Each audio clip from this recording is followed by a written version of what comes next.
Hi. Okay. So today I was reflecting on how grateful I am to have a husband who who over the years have been willing to grow as well personally, professionally, alongside of myself and the boys as well. So I was just reflecting back.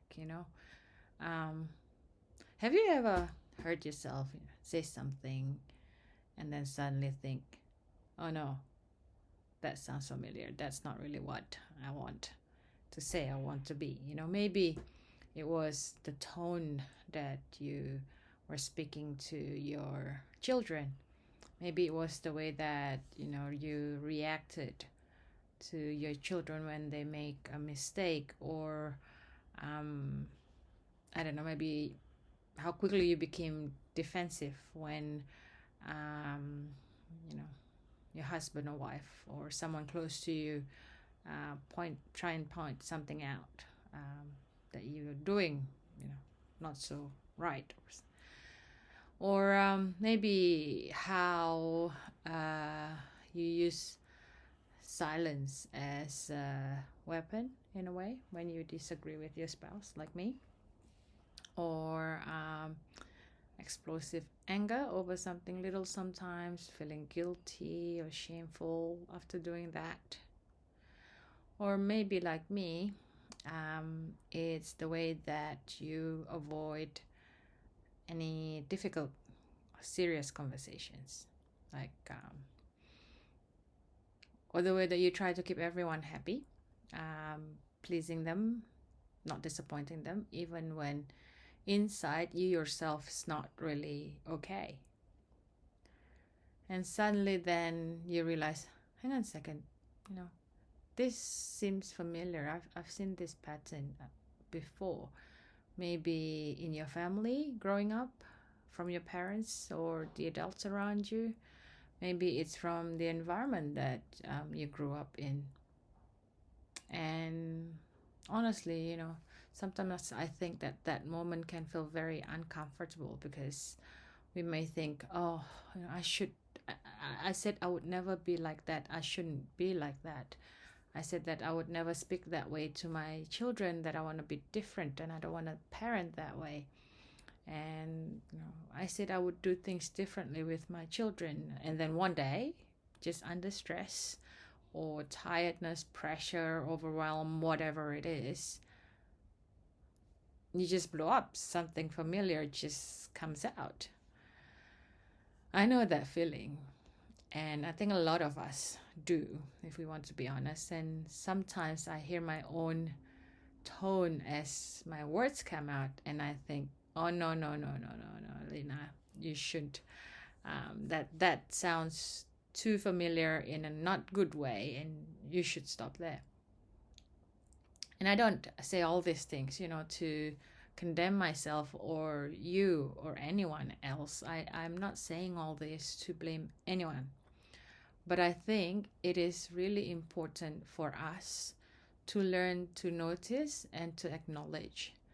Because if we are honest to ourselves, we can never change what we refuse to recognize. Let me say that again. It might be hard to accept, but we cannot change what we refuse to recognize. And I learned this the hard way. For many of us, certain patterns in our life were passed down quietly, not through big dramatic moments most of the times.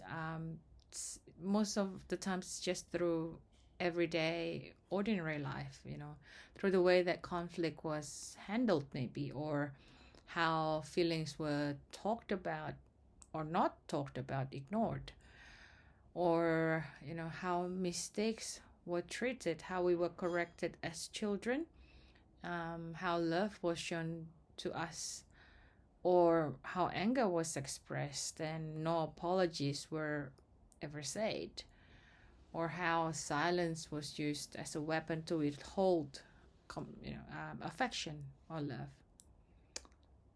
And I think very familiar to us sometimes is how achievement was praised way more than being emotionally honest, expressing our feelings.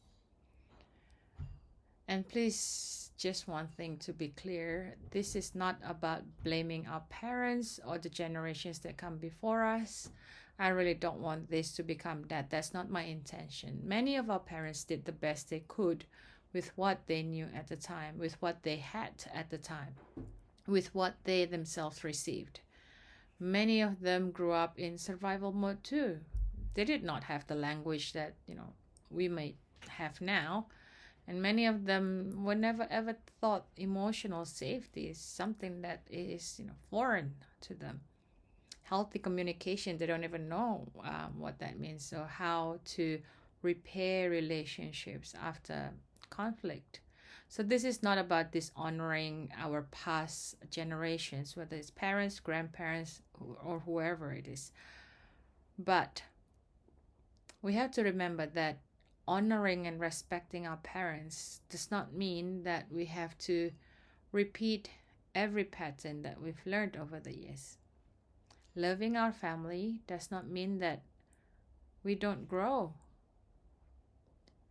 Understanding where something came from does not mean that we just ignore and keep passing it on to the next generations. I believe that at some point we, as adults, we can say that these things may have come to me. I might have inherited it, but it does not have to continue through me. It can stop with me. These negative patterns can stop with me. And to me, that is a big, big part of generational impact. Not only about what we leave behind financially, a lot of people, that is the central of what they prepare for their children, financial legacy. Not saying that it's not important, it's important. But it is also important to think about what our next generations will inherit emotionally. Will we inherit fear to our children or courage? Would they inherit silence or comfortable, honest conversations? Will we leave them shame or compassion to themselves? What kind of language would they be talking to themselves? Will they walk on eggshells or have emotional safety? Would they learn that pretending everything is fine is okay? Or would they learn that, it's important to repair when things are not fine and heal from it?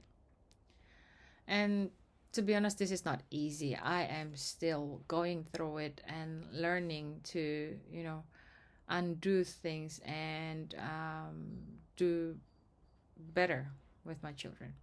It's much easier to just repeat what is familiar than to practice something new, something that is not really in a comfort zone for us, especially when we are, super tired, a lot of expectations, we get triggered by things, stressed, busy, overwhelmed. These old patterns come out quickly in these circumstances. New patterns, on the other hand, need practice. You have to be intentional in applying it. Sometimes the new pattern can be very simple, like taking a breath, pause before you respond. Learning to say, I'm sorry, I shouldn't have said it that way. Or, can we talk about this later when I'm calmer? I'm not ready at the moment. Or saying to your child, you are not in trouble for having big feelings. It's okay. Emotions are okay. Let's learn how to handle these emotions. Or saying to yourself that, I don't have to earn love by trying to be perfect. These things may sound small, but really they're not small. They are seeds. They're new seeds. And if we keep planting them, something different can grow. I think sometimes we want generational change to look big and impressive. But maybe, and very often, it starts very quietly in our homes, in the car, in the way we apologize, in the way we listen, in the way we let our children have a voice, in the way that we stop using the same pain to raise the next generation. And maybe you're the first one in your family trying to do this. The first one trying to name emotions, learn to process emotions and ask for help. The first one going to counseling, or the first one trying to speak nicely and stop yelling. The first one trying to become emotionally healthier and recognizing the importance of that. If that is you, I just want to say I'm very proud of you. That takes a lot of courage and is really, really brave. It may feel very slow and messy at first. You will still make mistakes, I can guarantee you that. But that's okay. Your awareness, you're starting to make a change, really matters. And the repair process and your growth really matters. And most importantly, your willingness to do things differently than the previous generations matters so much, because awareness is not about blame. Awareness is about taking responsibility. And responsibility really gives us the chance to make a choice. Making a choice on what do I want to keep within my family? What do I need to heal? What do I need to stop repeating so it doesn't keep going in the loop to the next generations? What do I want my next generation to receive through me? Be blessed, and I'll see you in the next video.